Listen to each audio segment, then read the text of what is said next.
For personal care employees and employers, there are new ways to work safely to help reduce the spread of COVID-19. Require employees and customers to wear a face covering at all times, except that customers may temporarily remove a face covering when receiving a service that requires its removal.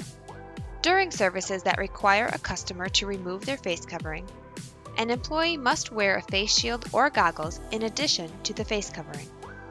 Limit waiting area occupancy to the number of individuals who can be present while staying 6 feet away from one another, and ask customers, if possible, to wait in cars for their appointment to be called.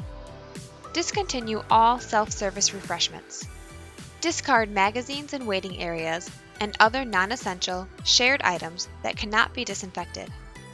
Mark waiting areas to enable 6 feet of social distancing. Require in-use workstations to be separated by at least 6 feet from one another. And, if feasible, separate workstations with physical barriers. Install physical barriers, such as sneeze guards and partitions, at cash registers, where maintaining physical distance of 6 feet is difficult.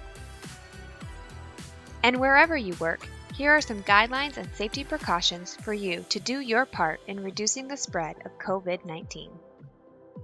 Limit close contact with others by maintaining a distance of at least 6 feet when possible. Minimize handling of cash, credit cards, and mobile devices, and wash or sanitize your hands after handling.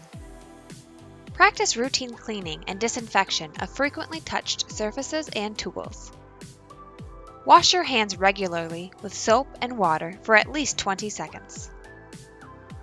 Avoid touching your eyes, nose, or mouth.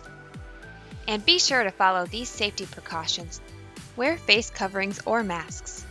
Check for symptoms that often include fever or abnormal cough or shortness of breath.